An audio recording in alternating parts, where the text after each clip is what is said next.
All right, we're continuing on the 40-day challenge, day number 8.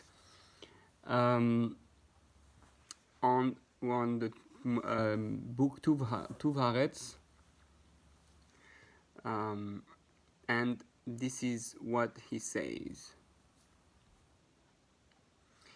Know that each and every parcel of land was granted to the nation that was best suited for that land.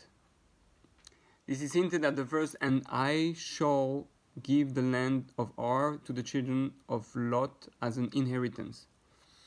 That implies that that parcel of land is destined for the children of Lot. Similarly, we see God allocated the area of land known as the mountain of Seir to Esav.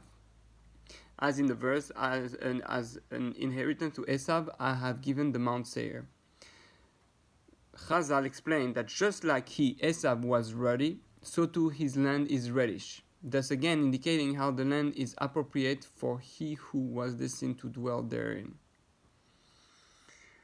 The reason for the suitability of a land to its nation is because of the compatibility of the ministering angel ruling those people of that piece of land. So to the very souls of those people stem from the klipa, the spiritual husk that represents that parcel of land. This leads us to observe three types of correlations: the relation of the nation, of the physical land, and of the ministering angel to the soul and providence. This is hinted to in the verse that they should save you from a forbidden woman, a strange woman. The land is like a woman, and having a land, understanding that every nation has its own land, is understanding that every nation needs to be in touch with its land, with its strength, with its resources, with what's hidden in this place, the spiritual quality of the place and the physical quality of the place. We sometimes forget about that. It says when Moshiach comes, Hashem is gonna reorganize the people, meaning he's gonna say, no, you don't come in front of me on the day of judgment all disorganized, all the Spanish with the Spanish, all the Africans with Africans, all the Americans with the Americans, Native Indians, India, China. Everybody is gonna need to be reconnect to the root of where he comes from, to the root of his nation, to the source of his soul that is connected to the land, because that's where really we can be best, where we can flourish the best. Like you have a seed.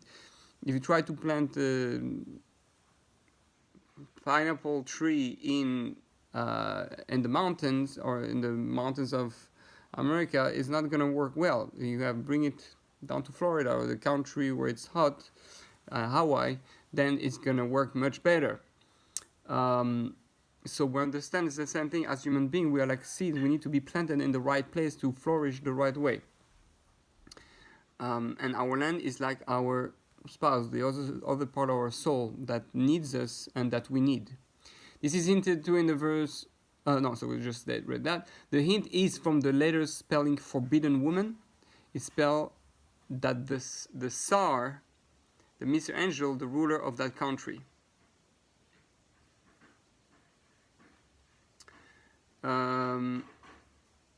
For he who lives outside the land is as if he serves idolatry. Oh, so we actually mentioned that Gemara in Ketuvos 110a last time. So this concept is surely similar to the Jews and Eretz Israel. The level of their neshama, their Torah, and their relationship with God is dependent upon their presence in the land of Israel. For the very soil of Eretz Israel is holy, and the Jewish people are holy. Their souls are holy, and the Torah is holy as well as their God is holy, for he is their minister. The Jews are the only one who are connected directly with God, and there's no angel in between. It's like saying that, for example, there's some people, they use individuals as an intermediary to God. We don't pray to holy people. We don't pray to, every man is cannot be intermediary to God. We are connected directly to God.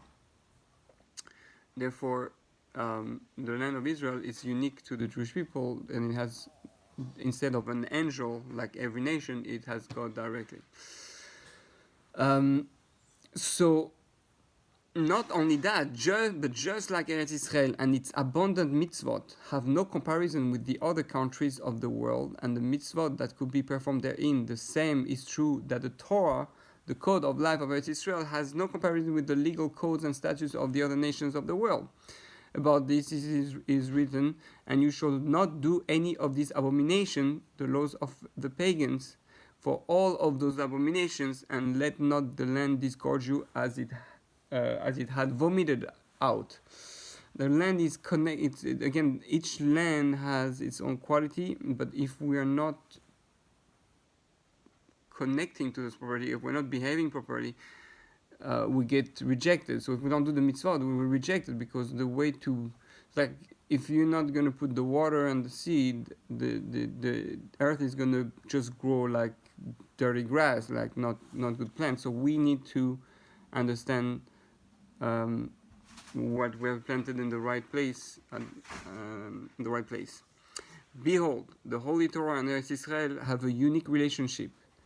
So too, the Jewish people have a unique, deep spiritual relationship to the land of Israel. This can be seen from the prophet Yechezkel dividing up the land between the 12 tribes, granting each tribe a parcel of land best suited for its need, physical and spiritual.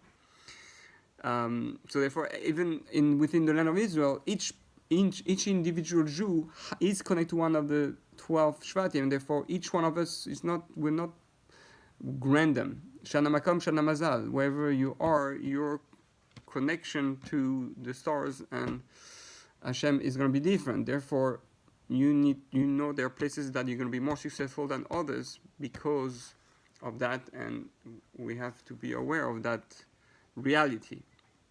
It's a very real thing.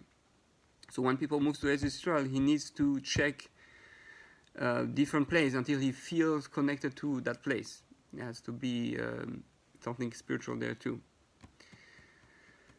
So this was accomplished by each tribe bordering the place from where the soul of his tribe emanates from. Thus, each mitzvah performed in Eretz Israel ascends and adorns each of the borders in relationship to the soul of each tribe. In this way, the completeness of the soul is dependent upon which portion of land it dwells in, and the fulfillment of the land is dependent upon the souls that dwell there in accordance with its existence. So, this is the only way to perfect ourselves.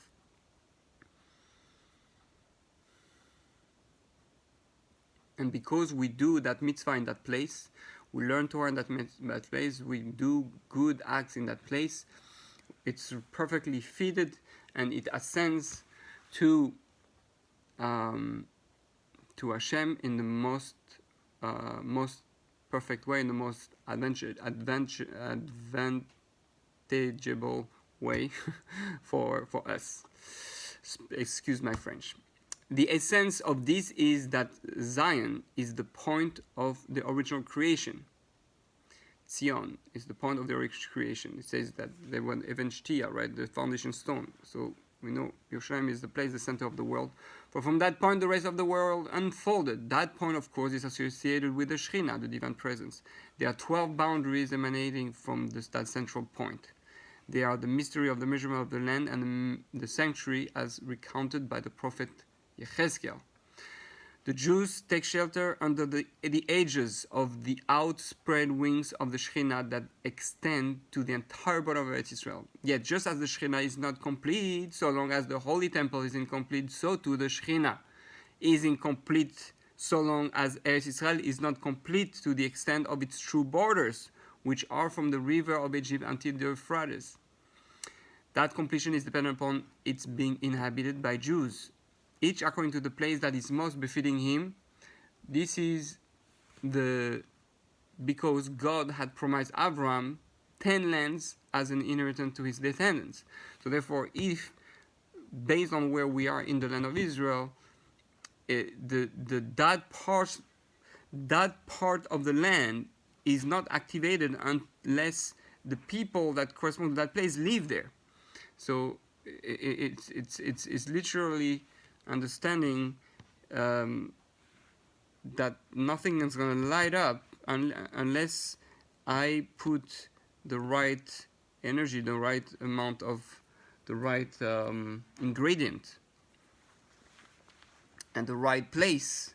It's not going to work. If I put the seed in the sand, nothing's going to happen. I need to put the seed in the soil, and that's what's going to make the seed grow. So we are the seeds, and we need to be planted in the soil. We need to live in the specific places that connect to us, and that's going to light up the land and give this land its true power, energy, and give, and to us too. Now, the connected relation between our souls and the land.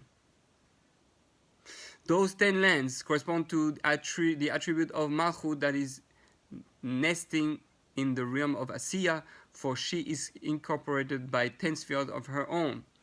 So we know there are 10 parts of 10 sections of the land of Israel, and because there are 10 spheres, and therefore the 10 tribes, 2 tribes are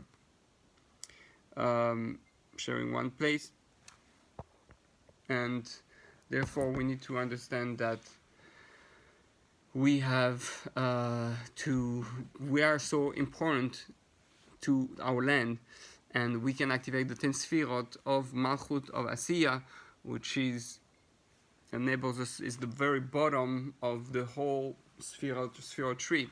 So if we're able to connect to the whole Sfirot tree, we're completing in a way the Sfirot tree, all the way down from Malchut de Asiya all the way up to Adam Kadmon. So therefore, for those who know a bit Kabbalah, we are able to complete the whole thing. But to get the full energy, right, it is like someone dress up. Until I have my shoes to go out, it doesn't matter how dressed up I am, I cannot walk outside. So I need my shoes. When the Jews are going to go and in the land of Israel and dwell in the place that they want to live, then it's as if that person has shoes. And as we know, someone who has shoes, we can say every morning, Baruch Atah Hashem, Elokeinu melech haolam, she'asa li kol sarki, that you give me everything that I need. And the only thing that we really need is to be all in the land of Israel, and God willing, being at the right place at the right time. Again, if you move to Israel, don't settle right away until, meaning don't be afraid to rent until you find the right place to live in and settle in, because you need to find where your soul connects to the most in the land of Israel, in one of the 10 places. All right, to be continued.